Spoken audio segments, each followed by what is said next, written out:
चलिए बताइएगा, bio Savart's law हमने क्या बताया था बायो सेवर्ट्स लॉ के लिए कि एक करंट कैरिंग वायर होगा जिसकी लेंथ हमने मान लो कि यहाँ आई करंट मान लिया पहले ऊपर, और इसका लेंथ हमने क्या मान लिया बाबू, डी और छोटे से लेंथ के लिए लगता है, तो जिधर करंट की डायरेक्शन होगी उधर ही डीएल वेक्टर की डायरेक्शन होगी।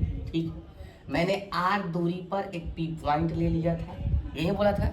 ठीक, अब इसकी वजह से हमने क्या बताया कि बायो सेवर्ट्स लॉ का क्या फॉर्मूला दिया था लोगों ने कि छोटे से वायर की वजह से छोटा सा मैग्नेटिक फील्ड आएगा। तो मैंने क्या बताया था बाबू, म्यू नॉट अपॉन 4 पाई। कोई दिक्कत? पहले वेक्टर फॉर्म लिख लेते हैं ना, I DL vector cross R vector, और अपॉन में क्या लिखूंगा, आर की पावर 3। ये फॉर्मूला था हमारा। ये हमारा हो गया हमारा कौन सा फॉर्म बाबू, वेक्टर फॉर्म। यदि मैं इसको स्केलर फॉर्म में तब्दील करने की कोशिश करूं तो मैं लिखूंगा म्यू नॉट अपॉन 4 पाई। आई अपनी जगह पे लिख लो, आर की पावर 3 भी अपनी जगह पे लिख लो।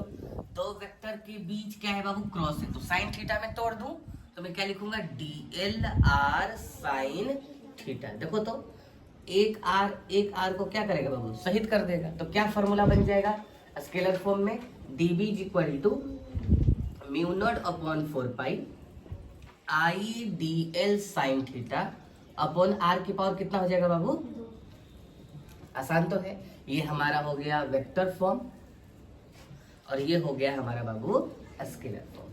कोई दिक्कत इस बात से? ठीक है। अब यहाँ हमने क्या लिखा है बाबू, फाइनाइट वायर जिसमें झमाझम क्या हो रही है बाबू, करंट फ्लो हो रहा है, फाइनाइट वायर। तो कैसे, इसका क्या फॉर्मूला हमने बताया था आपको, कैसे मैग्नेटिक फील्ड का क्या फॉर्मूला था, mu naught upon 4 pi I by A. इतना तो हमेशा छाप लो आप, mu naught upon 4 pi I by A. और उसके बाद जो एंगल हमने बनाया, अच्छा आपको याद है कैसे किया था? मैंने किया क्या था कि एक लाइन लिया था यहाँ से, ठीक है क्या, और एक लिया था क्लॉकवाइज ऐसे ऊपर की तरफ, और एक कहाँ लिया था बाबू, नीचे की तरफ। इस पॉइंट पर बताना था तो ऐसे मिला दिया था और ऐसे कंस्ट्रक्शन मैंने किया था। यहाँ से एंगल को हमने φ1 बोला था और यहाँ के एंगल को हमने क्या बोला था बाबू, φ1। एक क्लॉकवाइज तो एक एंटी क्लॉकवाइज, जैसे मैंने बता रखा था आपको।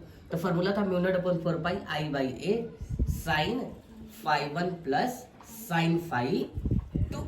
कोई दिक्कत? ये कौन सा वायर हो गया बाबू, फाइनाइट। यदि इसी फाइनाइट की वजह से ये इनफाइनाइट पूछ दिया, मान लो इन्फिनिटी तक जा रहे हैं, कहाँ तक, इन्फिनिटी तक, तो ये पॉइंट जो है यहाँ पर कब मैच करेगी बाबू, 90 डिग्री पर।